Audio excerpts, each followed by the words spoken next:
Hello, Changemaker.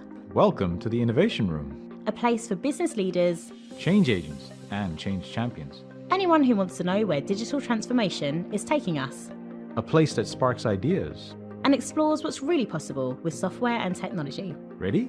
Let's see what's happening. In the last 2 episodes of the Innovation Room, we focused on the future of the schools with AI. Following Geeks' Dare or Die Bullseye framework for the future of businesses with AI, we discussed how the expectations are changing from schools and what constraints they are facing as they embark on their evolution with AI. In this episode, we are discussing what kind of offerings the schools need to bring to the table for students, their parents, the teachers, and other stakeholders, how the future of the schools will look like, and what is the role of human in them. My guest is a digital learning and innovation expert with 20 years of experience as a teacher and a leader in education. Laura Knight is passionate about developing innovative and inspirational practice that creates successful and supportive learning communities and brings people together in high-performing teams to influence positive change. I am Somayeh, CEO of Geeks. Please join me in the Innovation Room with Laura Knight to discuss the future of schools with AI.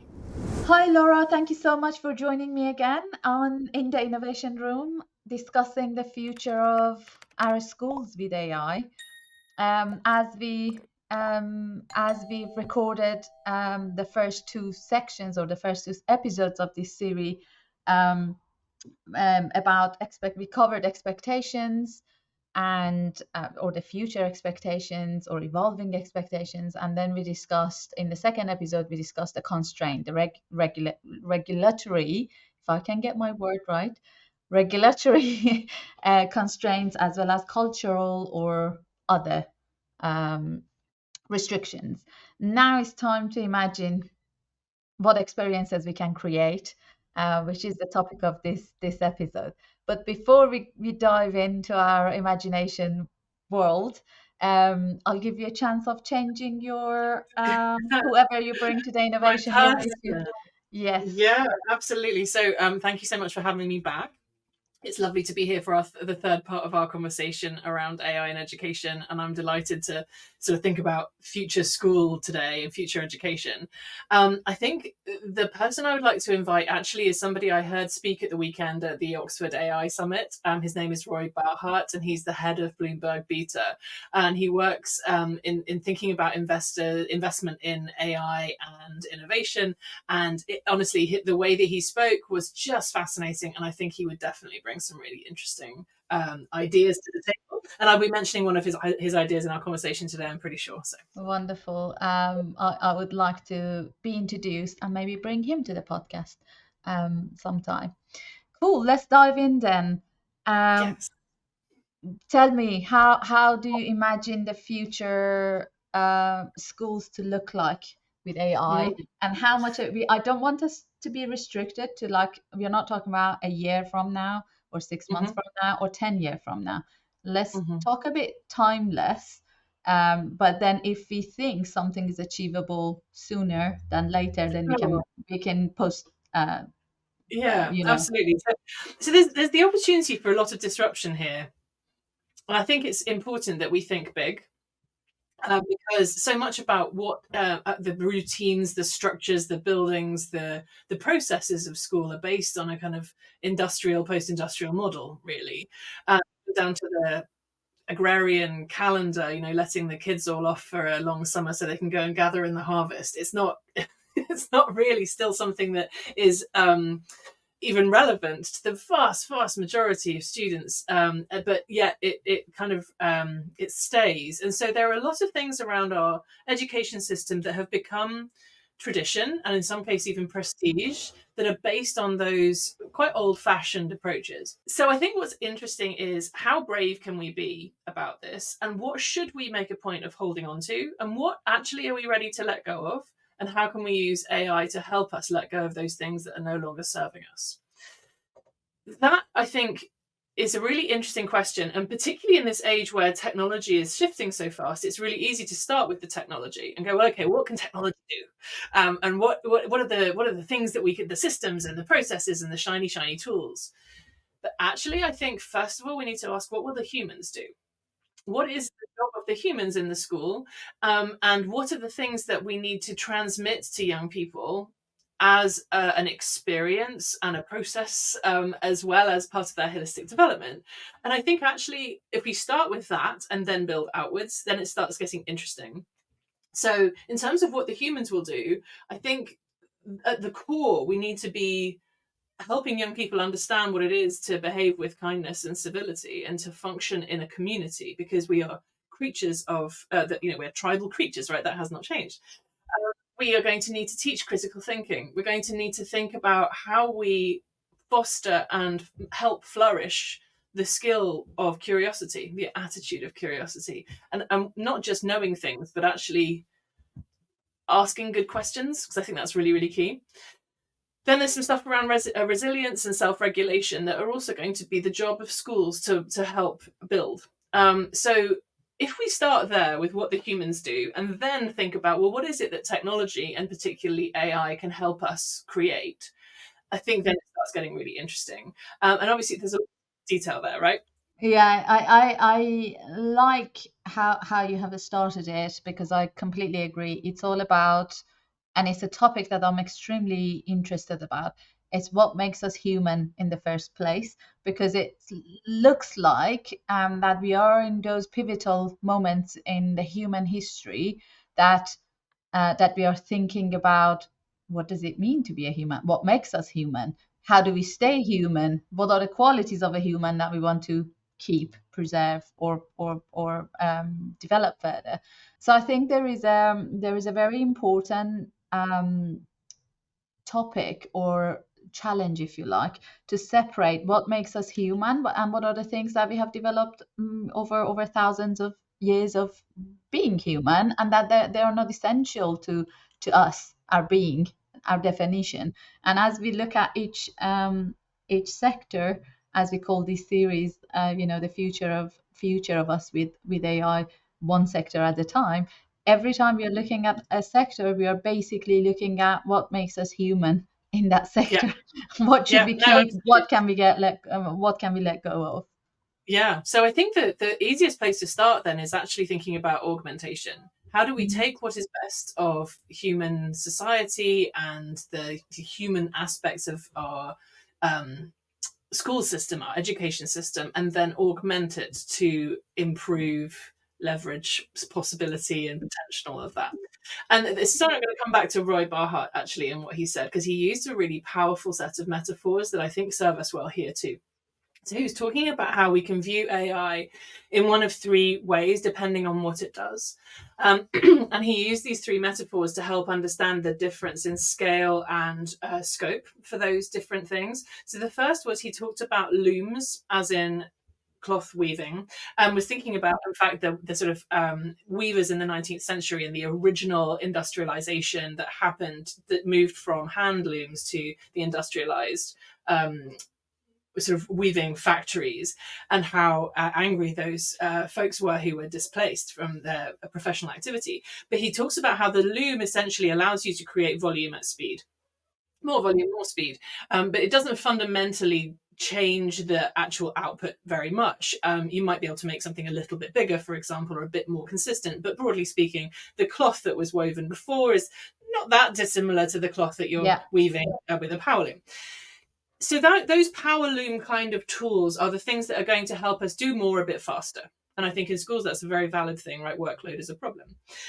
Then if you look at the next sort of level up, he talks about slide rules. Now, I am just of the generation, I think my folks' generation would have understood this metaphor perhaps more clearly. But the slide rule was something that lived on every engineer and mathematician's desk, and was a way to use algorithms, pre-calculators, to do big maths, and to sort of automate some of those calculation processes in a reliable way, and very quickly, but to work at scale. Suddenly you weren't limited by your own sort of mental mathematic skill, and you could start thinking at big scale, and it's sort of really expansively, much more accurately. And I think those slide rule opportunities that we see with AI are the things that are going to really create that opportunity to jump to a much bigger scale and scope, to think algorithmically, to think in almost a logarithmic way, actually, about how big you can go, particularly when we're thinking about data sets, for example, about trends, about analysis and insight and all of that. So I think that's really interesting. Now, the third iteration of his metaphor was thinking actually about the crane and the idea of heavy lifting.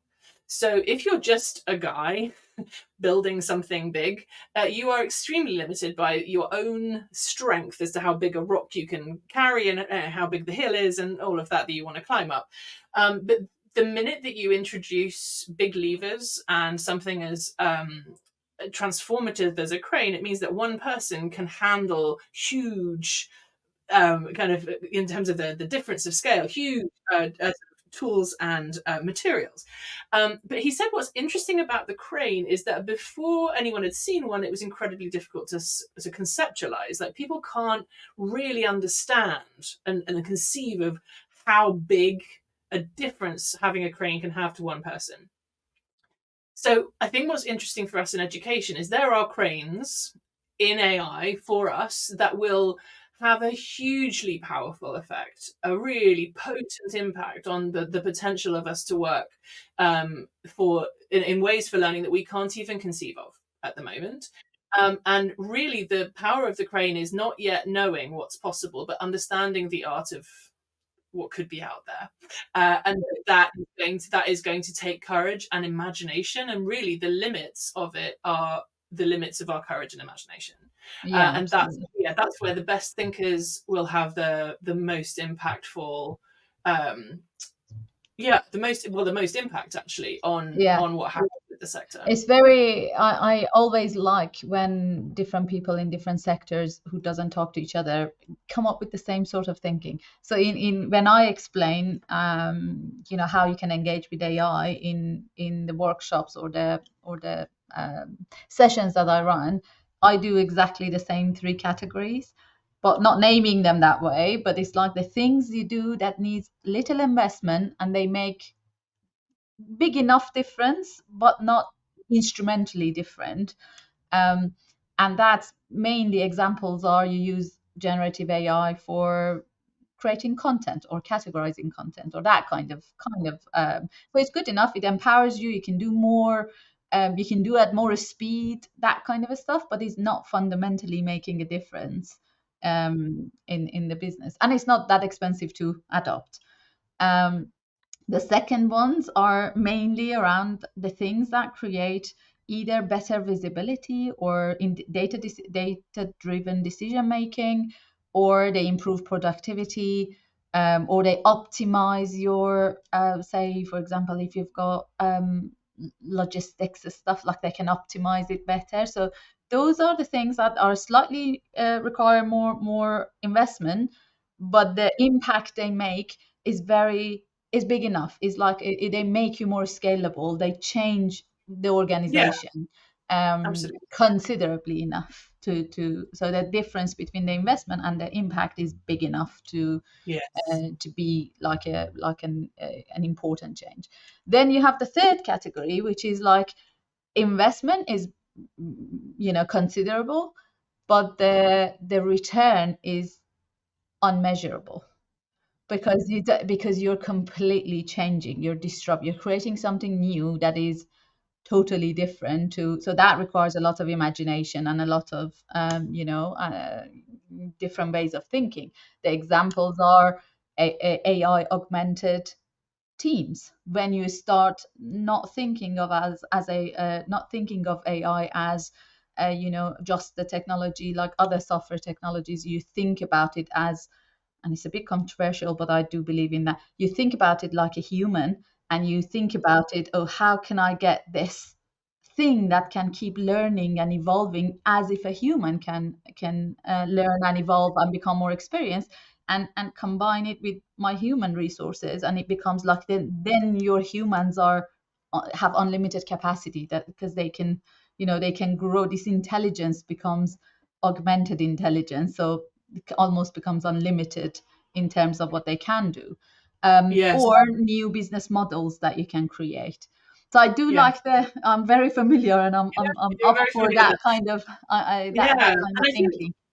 I think what's interesting though for education is there are I think there are two key challenges actually that prevent us thinking big about cranes, and that's particularly from the investment perspective, something that we're going to need to be very proactive in the sector about, and that's just the limit on funds. There are such challenges for schools in funding the basics that making room for really big, expansive creative projects is beyond the means of most. So it's going to take some big imaginations of folks working with the education sector to co-create amazing things. Which And I that, call one of the fundamental things we need for the new AI world, yes, which is radical collaborations. We need to think about collaborations that we haven't considered, because yeah, to create yeah, big impact, you need multiple yeah, you people absolutely do. coming together. And Wonderful. So if you sorry, go sorry, I on. was just going to add to the thing about the radical co-creation, because one of the challenges then associated with that is the hearts and minds piece with all of the communities around the children who are learning.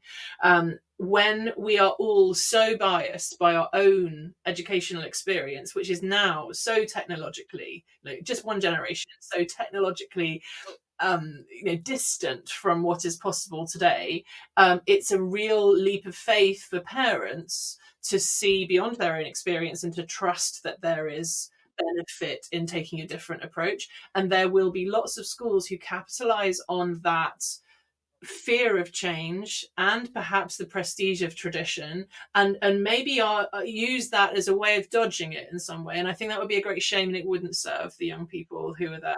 So we need to think carefully about how we bring folks into those conversations in supportive and understanding ways that recognize the gaps between their experience and what's now possible. Yeah, absolutely, absolutely. I think the whole another pillar of like the new world that we are chartering the uncharted waters of that world, is like everybody has to have growth mindset. Everybody needs to accept that we need to keep learning, from parents, governors, teachers, whoever is involved in every industry. We need to accept, gone are the days that we can learn and be expert in something and then have a Absolutely. career. It's Yeah, not and gonna I think it's a really tricky thing, because to accept that digital and innovation is everyone's job is a hard thing if that's not your comfort zone, especially in a space where your professional bread and butter is your expertise, like your subject knowledge, your understanding of how to work with children. So to shift your mindset into, well, everyone is learning all of the time, yes, but outside of my specialism, potentially, yeah, that's going to take some real culture work, and it's going to take leadership, and leadership that's absolutely happy with modeling what they want rather than just talking about it, actually showing those kinds of skills and attitudes and the culture that they want to see, because that's how you're going to create kind of communities of learning where experimentation is Yeah. normal. Yeah, cool. Let's go into some imaginary schools of future, and how would they look like? Oh goodness.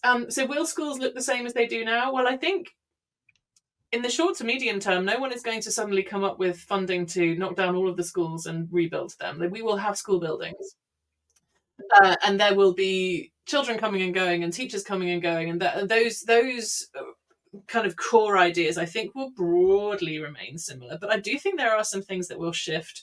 The first is really about some of the old metrics about how we measure what academic success looks like. And I think that the terminal exam will not be the only means. I think that's already the case to some extent, but I think that will change about how students access the point that the moment that proves that they have achieved whatever it is they're going to achieve.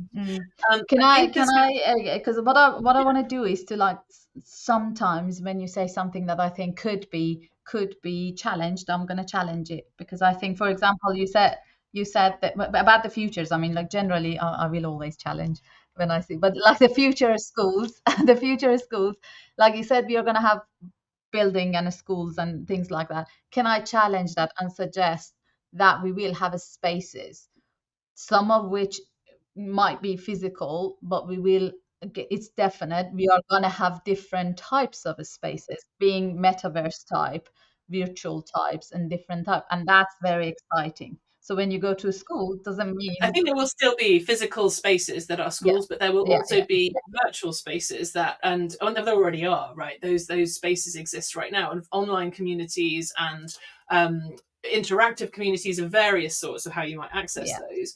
But what I think I'm trying to get to is I don't think the building is going to go anywhere. No, I don't think either. I think I have a slight, like, it's not fully confirmed, so I'm careful when I make that statement, as not to be like I'm predicting the future. But I think our augmented reality is more likely to be the future of places, as opposed to, like, we will have some sort of metaverse that are fully like just virtual, but I think what we will more likely seeing is that our physical spaces are going to be augmented with data, so they look and feel differently. Yeah, I think the sort of virtual reality as it currently exists is not a formula that is manageable with one adult and 34 children in a room.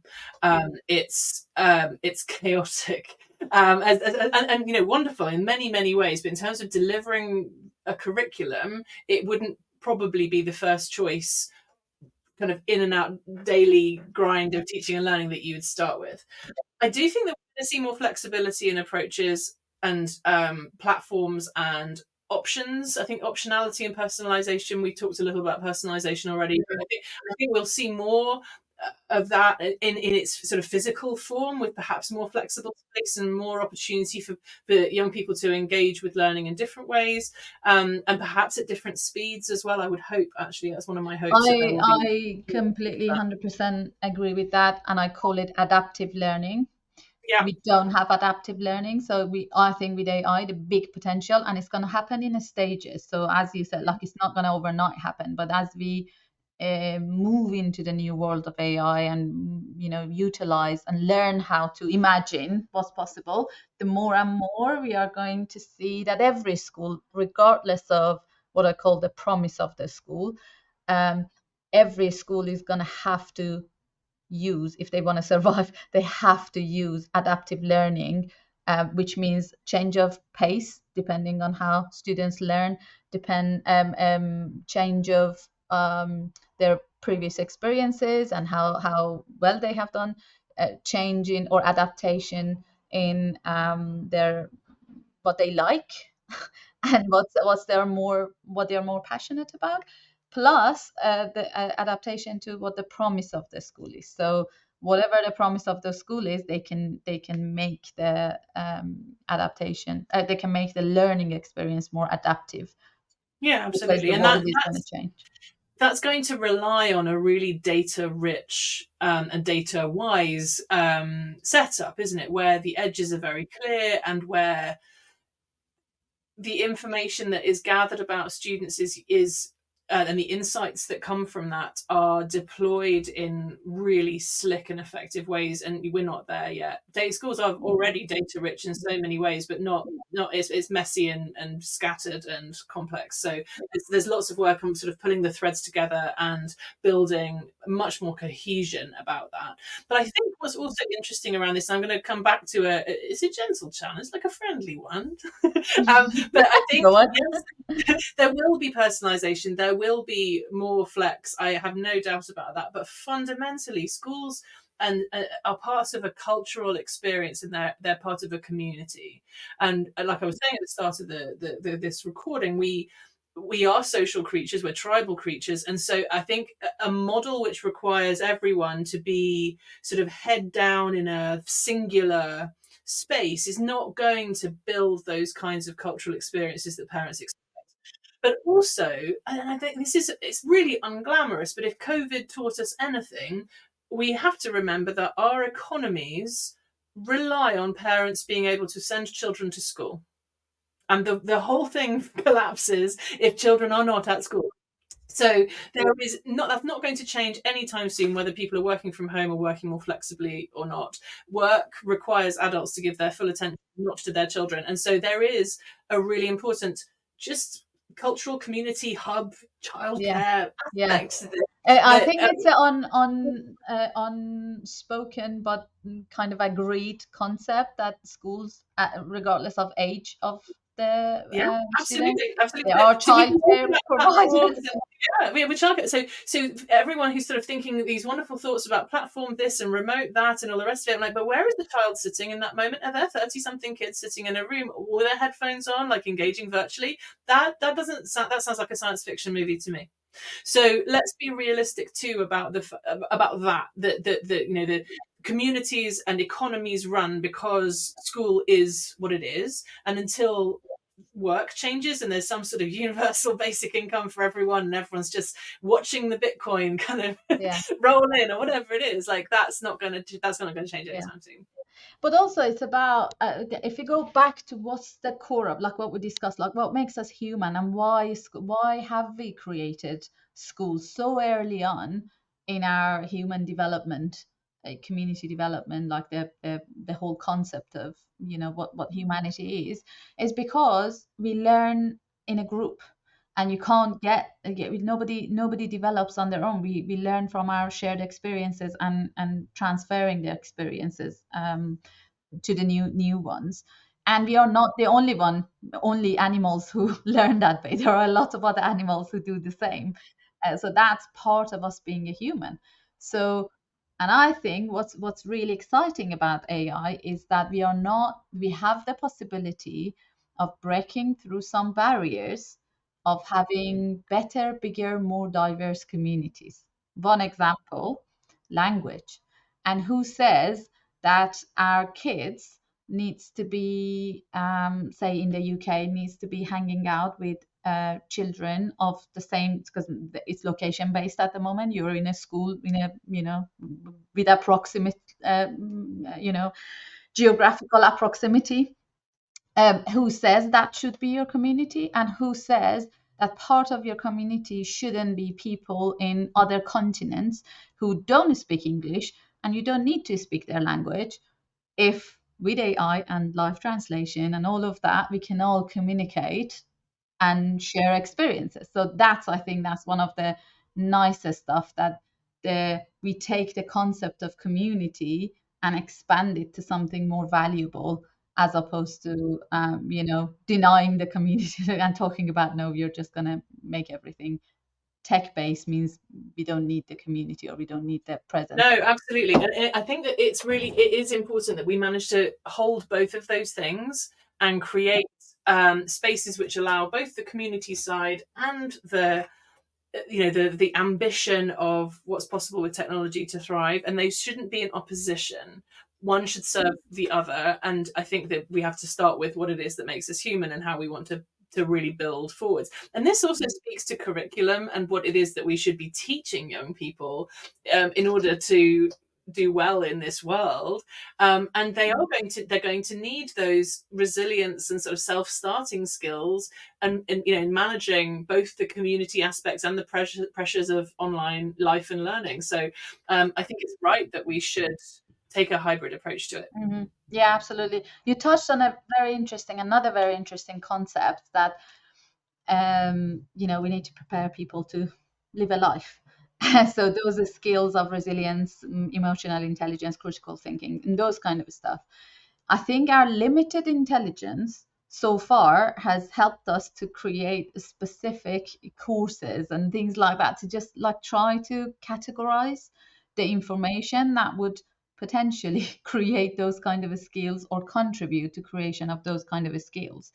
Whereas I think moving forward, as the world of work is changing, we can't be teaching people and pretending we are gonna train them to be able to pick up a career that we are not sure is going to be existing in 5 years' time. So that's a change of mindset of what do we teach them, what's the context, in what context do we teach them something. So instead of specific, what I've been my limited now because I haven't gone to school in UK, but a specific like GCSEs or A levels or whatever that we have, I think the future schools are going to be focused on, we are teaching resilience, we are teaching creative thinking, we are teaching this and that, and for the moment, based on what jobs are available, and we see them being available for as long as the kids we are teaching are going to be doing those jobs, that is going to be the context in which we teach them creativity, so they can apply that when they go to those jobs. Yeah, and it But is so tricky because the curricula and examinations and all of this piece around what it is that the specifications of what happens in terms of learning moves so slowly. So it will be 5 years before there is radical change of any sort in this space. AI will be old news before there's an AI curriculum, I guarantee it. And so in fact, the way that we will teach effectively about these skills will be around the edges, and it will be through the existing curriculum. So we can build creativity and critical thinking and civility and curiosity and self-regulation and resilience. We can build all of these things through content, and it's absolutely the case that kids need to learn content. Yes, they need skills, but they absolutely need content. They need schema, they need knowledge, they need to understand how the world works, because without that they cannot ask good questions. And it's in terms of what it means to win in, not that it's a win-lose game, but I do think that success will require all of the things that I just mentioned, and also motivation and drive, and it's only through the support of helpful adults who can coach and motivate and engage the imagination of a young person that curiosity is kind of lit up, if you like. Children are not uniformly curious, motivated and engaged in school. So it's our job as teachers to help them see what is possible and learn. And so, yeah, I think that it's really important that we help them do all of that. yeah, and I think to be honest, at the moment we do have some homeschooling or special schools that people use rather than the normal schools, and I see, because innovation and change is probably happening faster there as opposed to like our normal system schools. If we don't make the changes, then people are going to they're going to take their kids out of this system, and then this system will disappear, and then new system will be the norm. Well, I think there will be more folks who have the means to take their kids out of school and provide them with alternative, but I still think that's going to be an outlier choice, because it's going to require quite a lot of inputs and monitoring and a level of intellectual But that's my point. If those alternatives evolve faster than the current school, then more and more people will choose the alternative, because the alternative becomes or if they're easier, not cheaper. opting out physically, then they might be opting out emotionally, in the sense of kids, well, I have to turn up here every day, but doesn't mean I have to do what I'm told. This place doesn't matter because I know that I'm already an influence in this. I've got a side hustle in that and a business in this, and I don't need you. And which is in fact, I think, far more damaging. Children who disengage because they don't see the point of school, and it can't offer them things that are relevant to what their lives are looking like. Which is very, very important point of why in our evolution as humans, and I'm not talking about from whatever we were into humans, I mean like our human evolutionary journey, why we created the schools and why we regulated them. I'd like to remind us we did that to create same opportunities regardless of where people are from. We wanted the humanity to have at least a baseline. Everyone gets educated on the certain things. To a degree. But yeah, I mean, there's been a lot of idealistic catch up in this space. But I mean, for an awful long time, education was only for the elite who could afford it. It was only for boys. Women were not educated. And then education became more universal as a means of production. Like, it was a vehicle for creating compliant workers who were literate enough to operate, in factories and all of the rest of it. So I think there is a healthy skepticism. There should be a healthy skepticism around what is the reason for school? What is the point? Why are we there? And yes, those of us who feel passionately about doing our best for the young people of the country are going to come from the heart on that. But there will be plenty of perhaps more skeptical capitalist views that will say, well, actually, this is about securing the future economy of the nation. Yeah. Which is why I called it a evolutionary journey, because in evolutionary journey there are elements of survival that are needed. If we need more better qualified humans to survive, then we create them. Then the next level is actually who says that not everybody has that. So that's like the whole different level of when we talk about human rights or that kind of education. Yeah, education is a human right, and we have to. Then it becomes like a um, more higher level of evolution. But definitely, it has started with. So I think there's something interesting here that I don't think we've talked about yet, which is about that game. We haven't talked about game theory, have we? Remind me. I don't think we have. No, And I we think didn't. this is actually a really great moment to talk about game theory, because this hit me with square between the eyes when I was reading Simon Sinek's book about it. So I hadn't fully understood that there are only two types of games. There are finite games and infinite games. And the point of a finite game is to win. And for somebody else to lose, but ideally for you to win, right? Or for a person to win, an entity to win. And the idea of an infinite game is that the game is perpetuated for the joy of playing and for the success and happiness and fulfillment of the players, right? But the aim is that you keep playing in order to make the whole system thrive. The problem that we have is that education, for the most part, is an infinite game. We're there to perpetuate learning and to build skills and to have a culture that lives long beyond any of the students or the staff who will be there. And the idea is that you're creating this purposeful, ethical structure that at the heart of a community. The challenge we have is that technology and commerce is a finite game, where there are winners and losers. And in particularly in the AI space, you have two choices, which is go fast and break things, or lose and you don't get your market share. And the problem is that when those two systems clash, we end up with a real conflict. So folks who feel like they're not keeping up, in this kind of FOMO sort of attention economy way, are made to, in schools are made to feel like, well, they're failing their kids and all the rest. And that's very finite language, because this is a process we are all learning, and folks need to learn at their own speeds. Let's understand that. But equally, I think that there are lots of folks in the commercial space who don't understand, who don't get that what's happening in school is on a completely different value structure, and there aren't winners and losers in the same way that there might be in a commercial space. So actually, we need to find ways of thinking and working about these two things coming together, which allow for the best of both, and support the worst of both, if that makes sense. I do like how you're articulating the infinite and finite, but I think it is worth mentioning that in an infinite game there is lots of finite games within it, and that's how you will have your numbers, you will have your goals that you have to set, but they are not the ultimate goal. They're not the ultimate. Yeah, it's not like you get there, or if you don't, you just yeah. So the example is like, for example, if we talk football, every football match is finite. It has a loser and a winner, and we know it draws and is a scenario, but draws, depending on when it happens, it could be considered a loss or a win.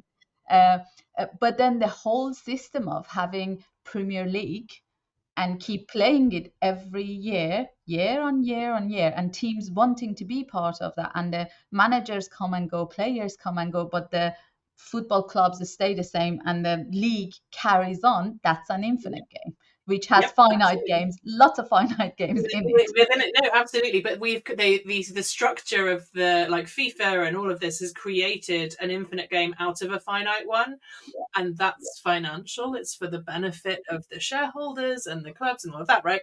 Because it creates this longevity and a whole structure of cycles. That's when I don't know. It depends, because you think about it. If it wasn't there, like there are some of those like kind of financial things need to be in place. And I'm not defending FIFA. There's so many wrong things with them, and they need to sort themselves out. But if it wasn't there, then we, like I, as a football lover, wouldn't have the joy of an infinite game of football carry on for years. And yes, I'm happy to pay my TV license fee and ticket match And fee. you will have a sense of community that comes from the tribal belonging of the club that you follow and all of that, right? It's like houses in Harry Potter, or whether it's football clubs or anything else. Like, we seek that sense of belonging, and school is the same, right? Would you ever feel the same way about Microsoft or Amazon or Netflix, or possibly, but not in any sort of the same concentration? And so it's a different world, isn't it? Yeah. But it's all going back to like what the anthropology stuff, like what makes us human, and then like what do we like? Its sense of belonging is what makes us human. So we want to keep that when we are talking about technology and how technology can change our world, and what world are we wanting to design. We want to keep the sense of belonging because that makes us human. So we cannot do something. So everything we do, if it's hurting the sense of belonging, then wrong. Don't do it. Like that's your although there is I think there is going to be some pressure around the standards that leaders set in their own school culture, the expectations on staff and students to engage or not engage with particular approaches. And that's about principles rather than tools. But I think particularly when we're thinking about ethical behaviors, for example, or when does augmentation, like the loom style work, tip into slide rules or cranes, but in a way that's not ethically in line with, if it's disingenuous or dishonest. That, I think, is going to be interesting, because there will be folks we're going to need to guard the edges of what it means to innovate culturally to maintain the magic of humanity, and also ensure thriving and flourishing in a technological age. And that holding those two things is not the easiest. So I think there's going to need to be some courage about experimentation and play, but that's got to be balanced with skepticism and principles. I call it discipline. Innovation needs innovation. A lot of people talk about innovation needing a chaotic environment, so it's free and you can experiment. But to me, it's the most disciplined of all. If you want to innovate, you have to have the discipline of what's our guardrails, what are our ethics, what is what do we want to consciously not do, what do we want to consciously do, how do we measure, when do we kill an experiment because it's no longer it's not promising in whatever. So I think that discipline is really, really, really important to be in place. And I think in terms of go on, no, do your thing. No, go on. No, I was just going to say, I think one of the barriers to that discipline is when we don't talk about the technology correctly and appropriately. One of the weaknesses I see at the moment, particularly about AI, generative AI especially, is falling into a trap of magical thinking, a sort of lazy metaphor where folks talk about it as if it's magical or mystical in some way, and that doesn't serve anyone actually in terms of understanding the tools, what they can do, and all the rest of it. So I think part of the putting this in place, those first steps for the disciplined innovation, is creating a common language and understanding about what it means to innovate in this space, and then creating the courage to play and explore. Absolutely. I don't understand any organization, school or otherwise, that do not have an AI policy and AI guidelines and an AI register to enforce that discipline, because it's one of those very versatile technologies that if you don't bring the discipline into it, it could go wild. And before you know it, you don't know what's happening and how to respond and how to adapt. So any listeners who don't have AI policy, AI register, AI guidelines, more than happy to contact me. I'm more than happy to share what we have at Geeks and which can be used to adapt to their own. It's not something scary. It's not something complex. Ours is 2 pages, so it doesn't have to be like hundreds of pages, and it's very practical. So absolutely happy to share that. Going back to some example before we finish, because if you're not careful, it could be like a 2-hour or more podcast. I like us to touch base on what do you think AI could help in terms of well-being of the students. And I've got some thoughts that we can. I'd Okay. like to hear what do you think about. So I think that there are going to be pros and cons in this space. Let's start with the positives. So I think AI has scope for building belonging, particularly when it comes to accessibility and the opportunities for students who have who are diverse in many ways, for example, to have more of an adaptive experience, and for fewer students to feel excluded by content as much as by structures and processes. I think there is also scope for AI to build in amazing support opportunities for students, whether that is behavioral, attitudinal, well-being, mental health, all of those pieces. The scope for us to give access to students to those kinds of resources when school counsellors and teaching support staff and those kinds of things, budgets are tight, right? So I think that is hugely powerful potentially for boosting well-being. There are obviously challenges around dependencies and unhealthy relationships with AI, such as it is, particularly when it comes to synthetic intimacy and manipulative connection, which I feel like that's a real problem for our more vulnerable young people. So yeah, I am very definitely concerned, and I think folks in the safeguarding space should definitely have their eyes on that kind of manipulative platform that might cause real challenges for young people. So I agree that there are scenarios that is going to be like tricky, and we have to be very careful, monitor, safeguard. But in terms of the positive sides, I was thinking, oh, wouldn't it be cool, like a future school? Let's imagine a future school that you have a temperature of the different classrooms and a school as a whole.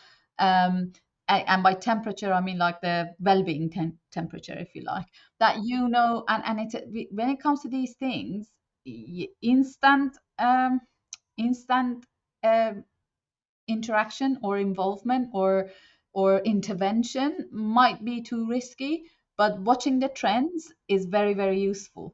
So if you see like the trend of a classroom, the whole trend, like and that we can monitor by people's heart rates, their breathing, there are lots of sensory like IoT stuff that we can capture that data. So if you can see, the classroom, like day by day, like it's been like 2 weeks of like the stress level of the whole class is going, or specific times of the day they are being like, so the patterns, trending pattern recognition, they are extremely powerful stuff that we can help the school well-being teams to plan things around it. And it might be that they don't need to do intervention as like very, very hardcore intervention. It could be less planned, like a nice activity for this class. It seems not too stressed. Absolutely. Yeah. So I think one of the things that's also interesting in that space is the potential power to have really granular impacts on the environment of school, like the physical spaces, temperatures, light control, like actually just getting everybody through lunchtime in a way that's not as rigid and means that nobody has to queue for more than 5 minutes, or those kinds of little things about school systems and the smooth running of the day that could reduce friction, stress, anxiety, crowding, behavioral challenges in the corridor.